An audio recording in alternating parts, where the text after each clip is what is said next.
Bertemu kembali dengan kami Astina.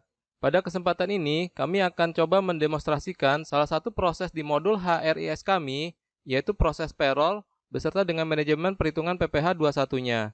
Di demo ini kita akan melihat bahwa proses payroll yang kami tawarkan merupakan proses yang konsisten dan terstandar yang dapat Anda gunakan sebagai satu single platform untuk perhitungan keseluruhan proses payroll di perusahaan Anda.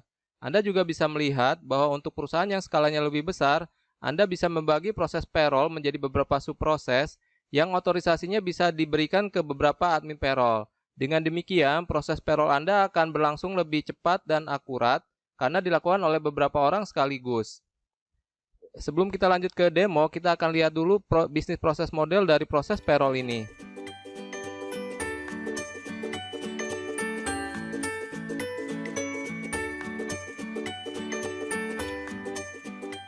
Secara garis besar, prosesnya dibagi menjadi 3 bagian. Yang pertama adalah proses setup yang akan dilakukan oleh bagian HR. Lalu berikutnya adalah proses payroll sendiri yang nanti akan dilakukan oleh admin payroll. Yang terakhir adalah proses pembayaran payroll yang akan dilakukan oleh bagian finance. Untuk setup, ada beberapa setup yang harus ditentukan terlebih dahulu. Yang pertama adalah setup type. Di sini Anda akan mendefinisikan tipe payroll apa saja yang akan Anda tentukan berdasarkan skala pengerjaan payrollnya. Misalkan untuk tipe pertama, Anda bisa tentukan tipenya adalah staff HO. Lalu berikutnya untuk masing-masing cabang juga Anda bisa bagi tipenya menjadi tipe yang berbeda. Misalkan tipe berikutnya staff cabang 1 atau non-staff cabang 2. Selanjutnya, masing-masing tipe yang Anda definisikan di sini akan diotorisasikan ke admin payrollnya masing-masing. Lalu berikutnya adalah setup departemen beserta fungsi yang ada di departemen tersebut. Selanjutnya adalah setup PDBA. PDBA adalah komponen apa saja yang digunakan dalam perhitungan payroll. Misalkan untuk P itu adalah komponen P, yaitu komponen yang dibayarkan. Contohnya adalah gaji pokok. Komponen berikutnya adalah komponen D atau deduction atau potongan. Contohnya adalah potongan pajak ataupun potongan BPJS. Lalu berikutnya adalah B. B adalah komponen benefit, yaitu tunjangan yang diterima oleh karyawan. Selanjutnya, setup definition. Di setup ini kita akan menggabungkan untuk masing-masing tipe yang sudah ditentukan berikutnya, komponen PDB apa saja yang diperoleh untuk tipe tersebut. Lalu untuk perhitungan PPh 21, untuk setiap tahun pajaknya, nanti akan disetupkan angka PTKP untuk masing-masing status PTKP. Dan yang terakhir adalah setup employee. Di setup employee ini kita akan menentukan untuk masing-masing employee, dia akan masuk ke tipe payroll yang mana, departemennya apa, fungsinya apa, beserta spesifik angka dari masing-masing komponen PDBA yang dia peroleh. Lalu berikutnya adalah proses payroll. Untuk setiap periode payroll, admin payroll akan melakukan proses payroll. Output dari proses ini adalah dokumen payroll movement. Di dokumen payroll movement ini akan tercatat semua detail perhitungan komponen PDBA untuk masing-masing karyawan.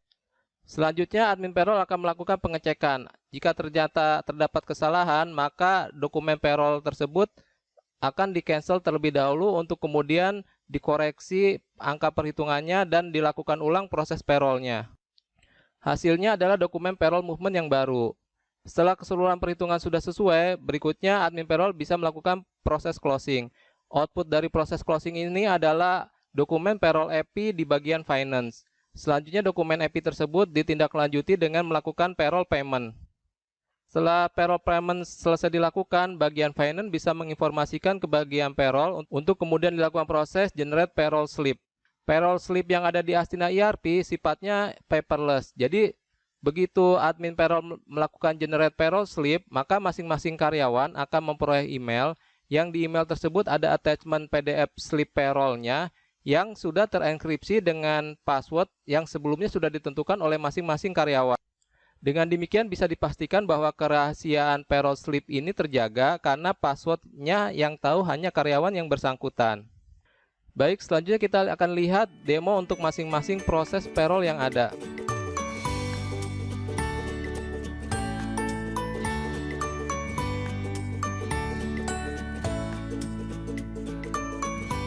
Baik, kita awali dengan setup yang pertama, yaitu setup tipe payroll.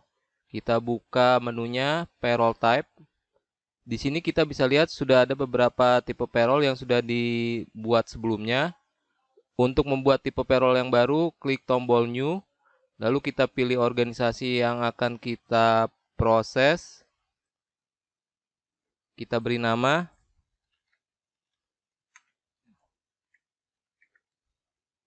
Lalu kita simpan. Setup berikutnya adalah setup departemen. Kita buka menunya payroll department. Di sini sudah ada beberapa contohnya.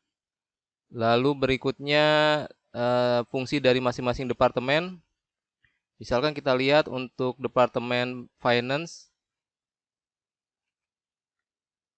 Berikut adalah fungsi yang ada di departemen finance.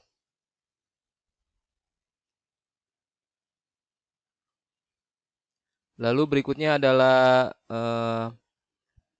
PDBA. Yang pertama kita tentukan dulu kategori untuk PDBA. Di sini ada 4, yaitu P untuk P dan seterusnya. Lalu berikutnya kita buat komponen PDBA-nya.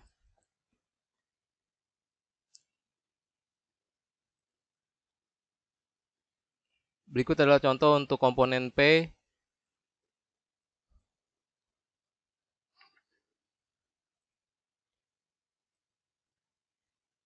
Di sini Anda bisa lihat bahwa untuk masing-masing komponen tipenya ada yang berupa konsep, ada yang berupa rule engine. Untuk yang konsep nanti di menu payroll employee kita akan tentukan amount untuk masing-masing komponen PDBA-nya. Sedangkan untuk rule engine sifatnya adalah formula. Jadi nanti di menu payroll employee kita tidak perlu lagi mengisikan nominalnya karena sudah otomatis terhitung menggunakan formulanya. Berikut contoh untuk komponen deduction.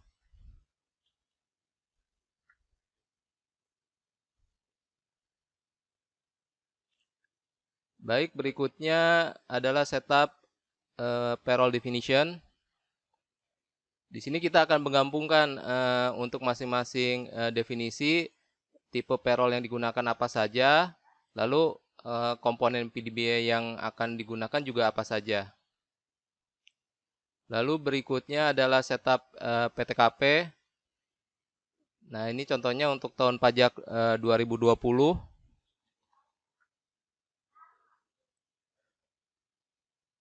Untuk semua status PTKP kita tentukan angka PTKP-nya berapa. Dan yang terakhir adalah setup payroll employee. Misalkan ini contoh untuk karyawan Budi Jatmiko.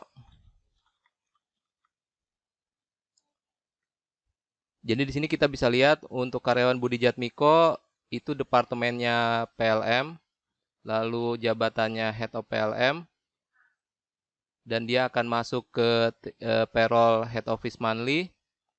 Status PTKP-nya K3, dan berikutnya adalah password untuk payslip yang bersangkutan. Dan selanjutnya di menu ini pun kita akan tentukan karyawan tersebut akan mendapatkan PDBA-nya apa saja. Di sini bisa kita lihat bahwa untuk komponen yang tipenya nominal, maka angka nominalnya akan langsung diisikan. Sedangkan untuk yang tipenya formula, angka amount-nya tidak perlu diisikan karena nanti pas waktu diproses payroll-nya otomatis akan terhitung menggunakan formula. Baik, selanjutnya kita akan lanjut ke demo untuk bagian proses payroll-nya.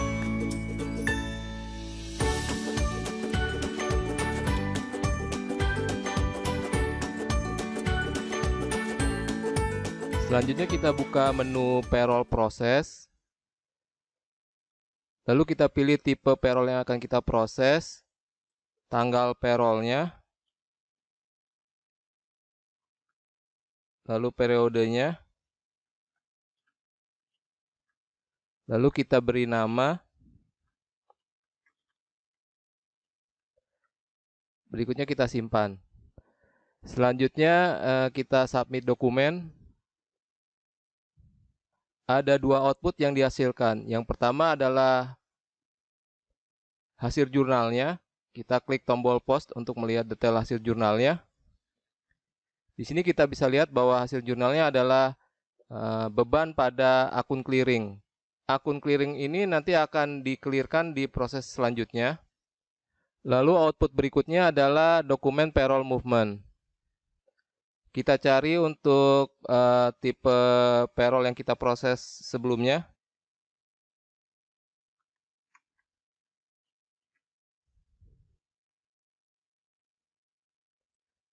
Dan berikut adalah hasilnya.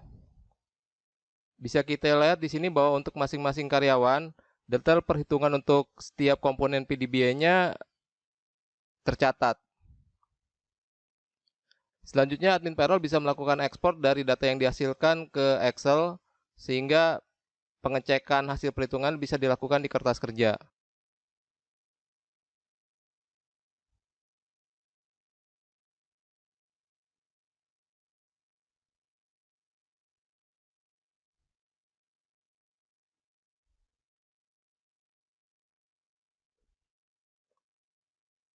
Jika ternyata ada kesalahan dalam hasil perhitungannya, maka admin payroll bisa kembali lagi ke dokumen payroll process untuk kemudian melakukan reactivate dokumen. Lalu berikutnya, admin payroll bisa melakukan koreksi di data payroll employee jika ada kesalahan, dan setelah dikoreksi, selanjutnya dokumen payroll process ini kita submit ulang. Lalu dokumen payroll movement-nya kita cek kembali. Jika seluruh perhitungannya sudah sesuai, berikutnya admin payroll bisa melakukan closing dokumen.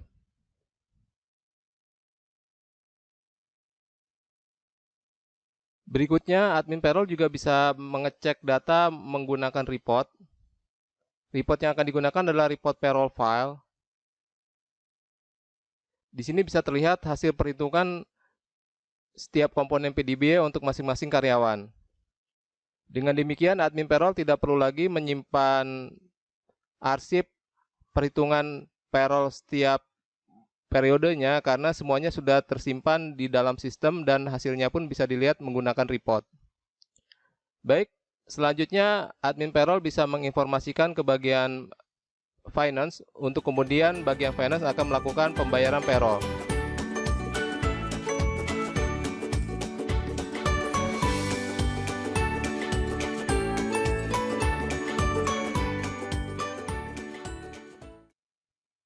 Selanjutnya bagian finance akan melakukan generate AP payroll dengan menggunakan menu generate payroll invoice. Kita pilih payroll prosesnya, lalu kita samakan tanggal invoice-nya dengan tanggal payroll. Lalu kita klik OK. Dan hasilnya akan tercreate sejumlah invoice sebanyak jumlah employee yang ada di payroll proses yang kita pilih.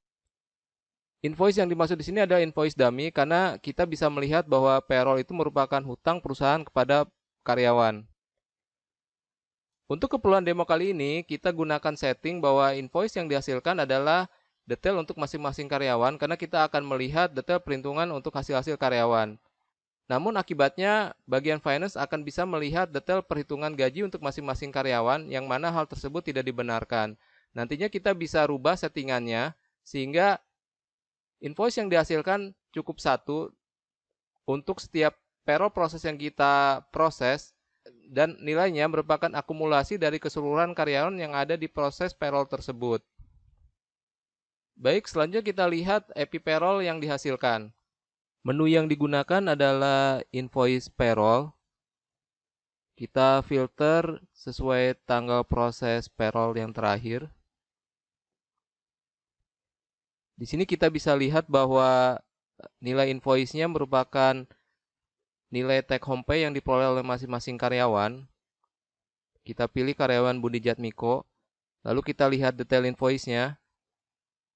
Di sini kita bisa lihat hasil akhir perhitungan PDBA yang dia peroleh, termasuk potongan untuk jam sostek, BPJS, dan PPh 21-nya. Lalu hasil jurnalnya pun otomatis terbentuk. Kita klik tombol pos.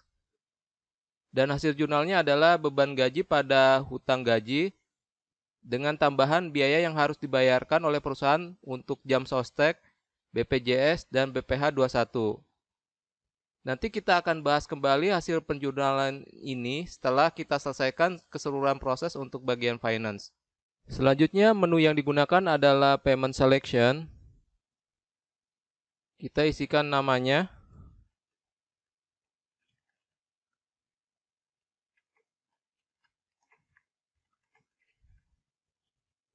Lalu kemudian kita pilih bank. Dan kita pilih tanggalnya sesuai dengan tanggal payroll. Lalu kita simpan. Berikutnya kita klik tombol create from. Lalu kita klik OK. Dan hasilnya 5 invoice payroll yang sebelumnya akan otomatis terbentuk dokumen payment-nya. Selanjutnya kita komplitkan dahulu dokumen payment selection ini.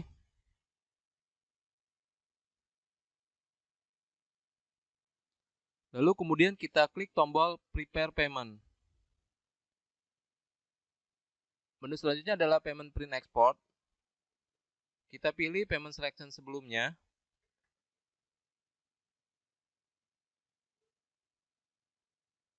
Lalu kita klik tombol print. Lalu klik OK di konfirmasinya.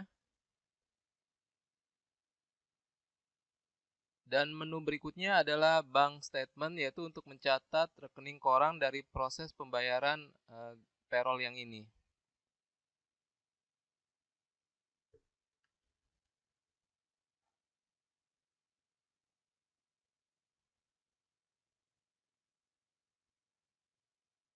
Kita isikan nama bank statement-nya.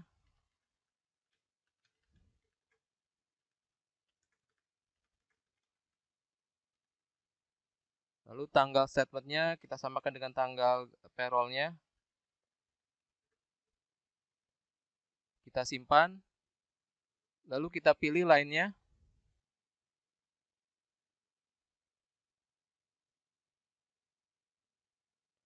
Dan terakhir kita komplitkan dokumennya. Baik, sampai di sini proses untuk finance sudah selesai. Berikutnya kita akan lihat kembali hasil penjurnalannya.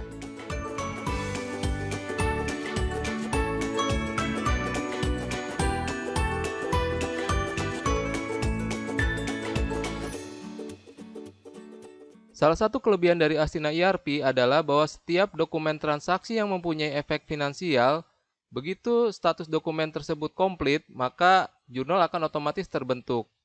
Dan berikut adalah dokumen yang terlibat dari proses payroll dari awal sampai ke pencatatan bank statement-nya. Untuk mengetahui detail jurnal yang dihasilkan, kita klik tombol pos untuk masing-masing dokumen tersebut.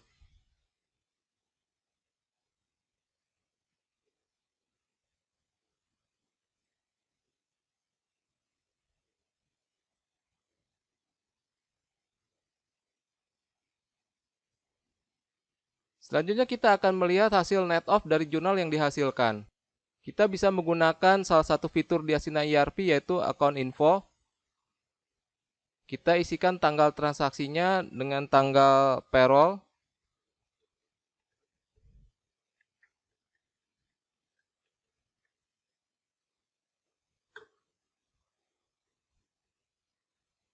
Lalu kemudian kita ekspor.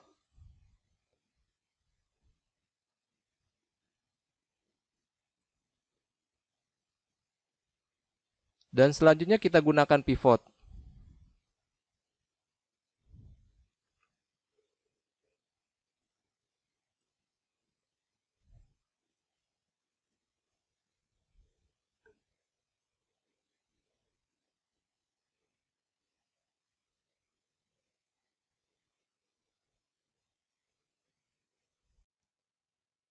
Di sini kita bisa lihat ada beberapa akun clearing yang hasilnya akan ternet off.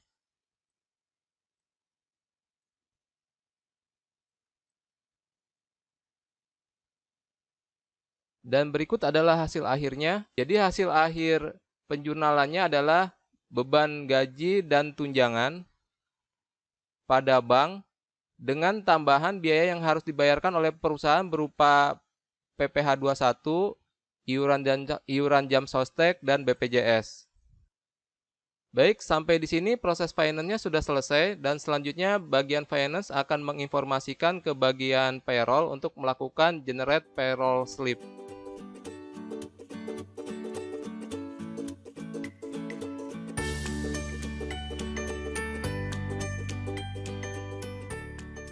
Untuk mengenerate payroll slip, admin payroll akan menjalankan subscription di report server.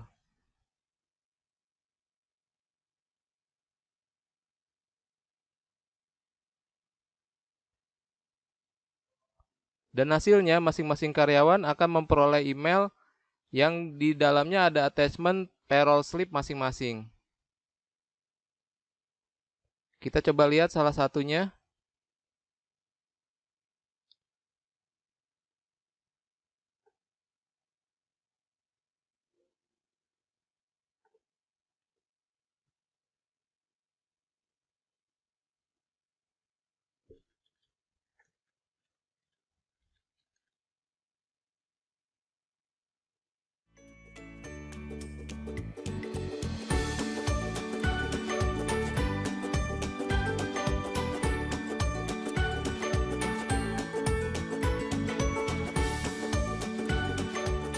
Baik, sampai di sini demo kami untuk proses payroll dari Astina ERP. Semoga demo ini bisa memberikan gambaran benefit apa saja yang bisa Anda peroleh jika mengaplikasikan Astina ERP. Yang pertama tentu saja operasi yang terintegrasi. Tadi kita sudah lihat bahwa antara bagian payroll dan finance prosesnya sudah terintegrasi. Dan hasilnya bagian finance tidak perlu lagi melakukan jurnal manual untuk proses yang berhubungan dengan proses payroll. Lalu berikutnya data sensitif seperti payroll slip yang dihasilkan, kerahasiaannya pun dapat terjaga karena langsung terkirim ke masing-masing email karyawan dengan password yang hanya diketahui oleh karyawan yang bersangkutan. Dan terakhir, secara garis besar, kita dapat simpulkan bahwa prosesnya cukup sederhana dan singkat, sehingga ini bisa menjadikan nilai tambah baik kepada perusahaan maupun kepada karyawan. Baik, demikianlah demo kami untuk kali ini. Sampai berjumpa kembali di demo-demo kami selanjutnya.